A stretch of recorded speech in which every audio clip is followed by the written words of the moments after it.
La paix soit avec vous. Ici encore, on ne va pas s'éloigner de la Torah vivante, car la loi est le centre de toutes les Écritures. Toute parole juste se dit en fonction d'elle. Tout enseignement authentique procède d'elle. Et ce qui n'est pas projeté par la Torah vivante reste sans souffle et conduit dans l'erreur. Même si ce terme reste encore étranger à la grande majorité, ce terme était beaucoup utilisé dans le langage des hommes vivifiés. Beaucoup de textes en témoignent. Dans ces textes sacrés, elle est considérée comme une loi vivante, inscrite en l'homme, et comme le principe par lequel la création est ordonnée. Cette loi vivante est souvent associée avec l'esprit. Quand il est dit « Je mettrai ma loi en vous », il n'est pas question d'écriture, mais d'un esprit nouveau, d'une loi vivante, agissante, intérieure. Lorsque le mot loi était employé, il ne désignait pas l'écriture. L'écriture n'en était qu'un niveau le plus extérieur. Les hommes vivifiés vivaient bien au-delà de ce niveau extérieur, car la loi possédait plusieurs degrés, visibles et invisibles. L'écriture a été appelée plus tard la loi de Moïse, alors que Moïse lui-même parlait de différents niveaux de la loi. Ce sont les systèmes religieux qui ont tout réduit à un seul plan, celui de la lettre, confondant la loi vivante avec son expression écrite. Ainsi, le terme de Torah vivante n'est pas une nouvelle doctrine. Il ne fait que nommer ce que les sages ont toujours reconnu. La Torah vivante ne s'enseigne pas, elle se reconnaît. Le rôle ici n'est pas de la distribuer comme un livre, mais de montrer le terrain où elle peut descendre. Car la finalité n'a jamais été le texte, mais le cœur rendu capable de recevoir la loi. C'est à cela que cet enseignement est consacré. La Torah vivante n'est pas accordée à tous. Elle ne dépend pas d'une religion, d'un livre, d'un rituel, d'une tradition ou d'un peuple. Elle dépend du cœur. Quand le cœur atteint un certain degré de clarté, la Torah vivante descend d'elle-même, comme la rosée du matin qui tombe sur l'herbe prête à la recevoir. Et nous pouvons discerner ces choses par des signes qui ne trompent pas. Nous allons voir ici 10 signes d'un cœur capable de recevoir la Torah vivante. Ces 10 signes se discernent, mais se trouvent aussi dispersés dans les Écritures véritablement inspirées. Premier signe, le cœur écoute avant de parler. Un cœur prêt pour la Torah vivante est un cœur qui se tait. Nous lisons dans Proverbe 18, verset 13, « Celui qui répond avant d'avoir écouté fait un acte de folie et s'attire la confusion. » Donc ici, on est bien loin des débats religieux et des lives où chacun défend sa vérité sans véritablement écouter.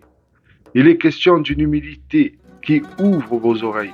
Nous lisons dans 1 Roi, chapitre 3 et verset 9, « Donne à ton serviteur un cœur qui écoute. » Et dans Luc, chapitre 8, verset 15, « Ceux qui ont entendu la parole avec un cœur honnête et bon. » Le discernement commence par l'écoute intérieure.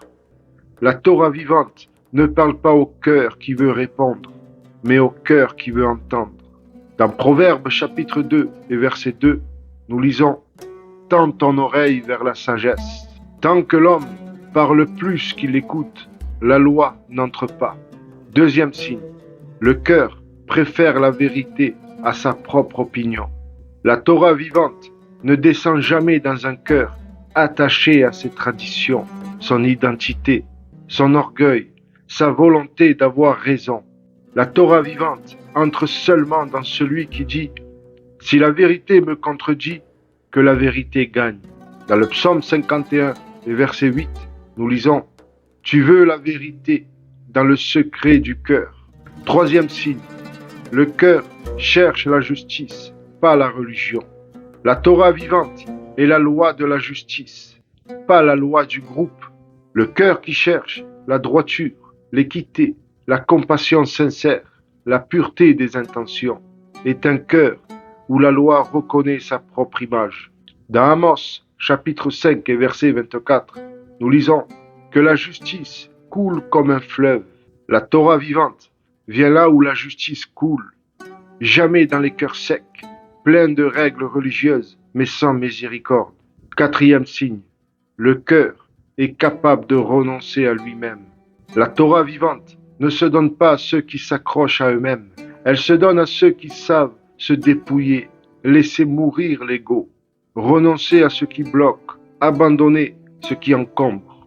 Quand il est dit dans Genèse, chapitre 12, verset 1, « Quitte ta maison, ton pays, et va », ce n'est pas géographique, c'est intérieur. Cinquième signe, le cœur est prêt à changer. C'est le signe le plus rare. Beaucoup veulent être bénis, mais très peu veulent être transformés. La Torah vivante n'entre jamais là où il n'y a pas volonté de changer profondément. Il est écrit dans Ézéchiel chapitre 36, verset 26, « Je vous donnerai un cœur nouveau. » Sixième signe, le cœur agit avant de comprendre. La Torah vivante ne s'adresse pas au raisonnement, mais à l'obéissance intérieure. Avant que la lumière éclaire, l'homme doit avancer. Comme Abraham dans Genèse chapitre 12, où il est dit « Pars et je te montrerai ». Et pareil avec Pierre, quand le Messie lui dit dans Matthieu chapitre 14 « Viens ». Le cœur qui dit « Montre-moi d'abord, je ferai ensuite », ne recevra jamais la Torah vivante, car la Torah vivante illumine en marchant, pas avant. Septième signe, le cœur garde sa porte ouverte. La Torah vivante descend quand elle veut, pas quand l'homme veut.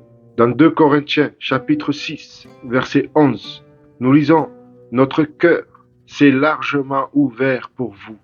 Le cœur peut s'élargir ou se resserrer. L'ouverture est un acte conscient. Le cœur prêt et ouvert, c'est un cœur qui veille, persévère, attend et reste disponible. Ce cœur sait que le Très-Haut parle dans la brise, dans le silence, l'insomnie, la solitude, l'épreuve et la joie inattendue. Nous lisons dans Cantique chapitre 5, verset 2, « Mon cœur veille, même quand je dors. » Huitième signe, le cœur sait aimer sans condition. C'est le signe le plus clair.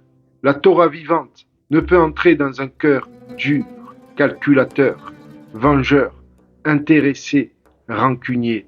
La Torah vivante reconnaît l'amour avant toute autre chose. Dans 1 Jean chapitre 4, verset 8, nous lisons « Celui qui n'aime pas ne connaît pas le Très-Haut. » Là où l'amour est présent, la loi respire.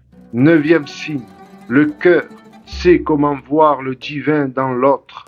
Un cœur capable de recevoir la Torah vivante voit une étincelle en chaque humain, un mystère en chaque vie, un fragment de lumière même chez celui qui a chuté. Un cœur qui méprise, juge et catégorise ne peut pas recevoir la loi.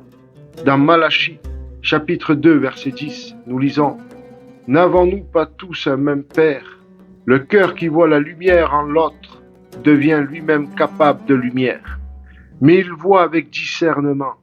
Il fait miséricorde à l'ombre sans s'y mêler et reconnaît la lumière sans se laisser tromper.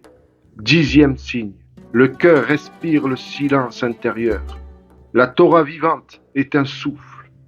Et seul celui qui a du silence peut entendre le souffle. L'homme bruyant n'entend que lui-même.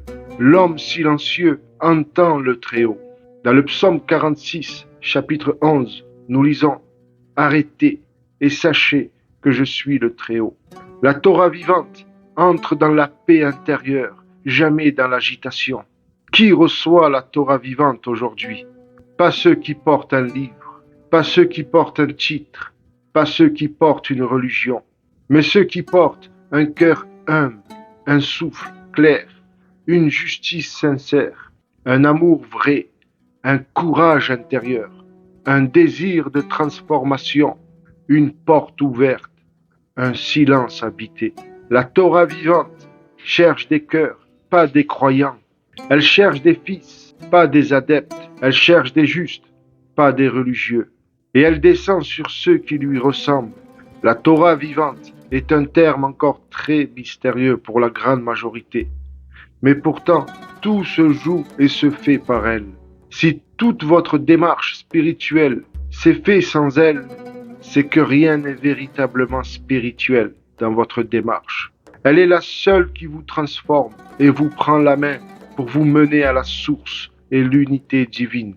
Que ces paroles ne soient pas gardées comme un discours, mais laissées au silence du cœur, afin que la loi vivante fasse elle-même son œuvre. La paix soit avec vous.